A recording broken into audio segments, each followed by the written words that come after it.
इस एग्ज़ामिनेशन में आने से पहले बहुत ज़रूरी है कि आप इस एग्ज़ामिनेशन को जानें। जहाँ तक बात है, आप अगर हिस्ट्री को भी उठा करके देखें या अगर थोड़ी बहुत बेरुचि है, तो मुझे ये ज़रूर लगता है कि इस एग्ज़ामिनेशन में क्लियर करना या ना करना वो बहुत बात का पड़ाव है। पर उससे पहले इस प्रिपरेशन की जर्नी में जितने लोगों ने एस्पिरेंट्स देखा होगा, देखा है, नहीं देखा है, उसमें नवीन का एक, मैंने देखा नहीं है वो सीरीज़, पर उसमें नवीन का एक बहुत बढ़िया सा डायलॉग है कि आप आईएएस उस दिन से बनना शुरू हो जाते हैं जिस दिन से आप इस तैयारी में आते हैं। तो मुझे ये बात ज़रूर लगती है कि जब भी आप इस तैयारी में आते हैं तो एक चीज़ बहुत मैटर करती है जिसको अंग्रेज़ी में कहते हैं कि clarity of the thought, right. तो क्लैरिटी ऑफ थॉट बहुत ज़रूरी है इस एग्ज़ामिनेशन में आने के लिए, क्योंकि वो ग्रुप डी से लेकर के group C, group B, group ए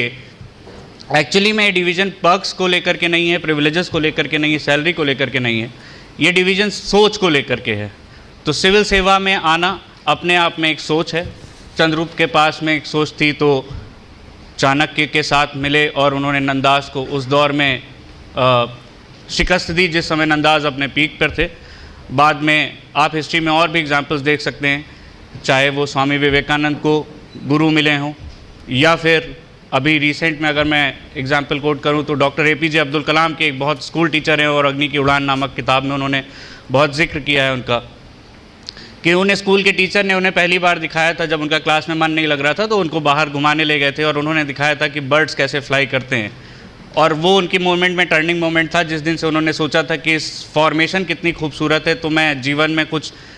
इस दिशा में आगे करना चाहूँगा जिसमें एरोस्पेस, एरोनॉटिकल इंजीनियरिंग इन्वॉल्व हो। तो वो खुद की सोच और ख़ुद का भरोसा बहुत ज़रूरी है इस एग्ज़ामिनेशन में आने के लिए। और उसके बाद में डेफिनेटली एक माध्यम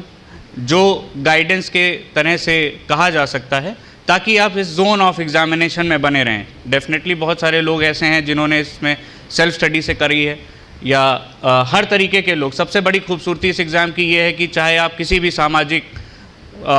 आर्थिक, किसी भी पृष्ठभूमि से आते हों, चाहे आप जिस तरीके से पढ़े हों, जहाँ पढ़े हों, कैसे भी इंस्टीट्यूट में पढ़े हों, पर जो एग्ज़ामिनेशन का पैटर्न है या जो एग्ज़ामिनेशन में टेस्टिंग क्राइटेरिया है जिसके बारे में सर बात कर रहे थे, अंडरस्टैंडिंग को लेकर के, कॉन्सेप्ट क्लैरिटी को लेकर के, कोरिलेशन को लेकर के, राइट, तो वो चीज़ें ज़्यादा मैटर करती हैं। इसीलिए यूपीएससी की कोई एलिजिबिलिटी नहीं है आपके स्पेशली एजुकेशनल बैकग्राउंड को लेकर के कि परसेंटेज ऑफ मार्क्स या ऐसा कुछ, राइट। क्योंकि आप लोग इस जब भी आप एग्ज़ाम देंगे और जो आपका डोमेन है, या मैं कहूँ कि जिस तरीके की प्रोफाइल मिलेगी, वो आप क्राइसिस मैनेजर्स ऑफ इंडिया हैं। जब कोविड आया था तो जिनका सिलेक्शन इससे पहले हुआ होगा 2000-2001, वो लोग जॉइंट सेक्रेटरी के पद पर थे मिनिस्ट्री ऑफ हेल्थ में। एक नाम अक्सर फेमस होता है जिन लोगों ने प्रेस कॉन्फ्रेंसेस देखी होंगी, लव अग्रवाल। तो लव अग्रवाल के टाइम पे कोविड नहीं था,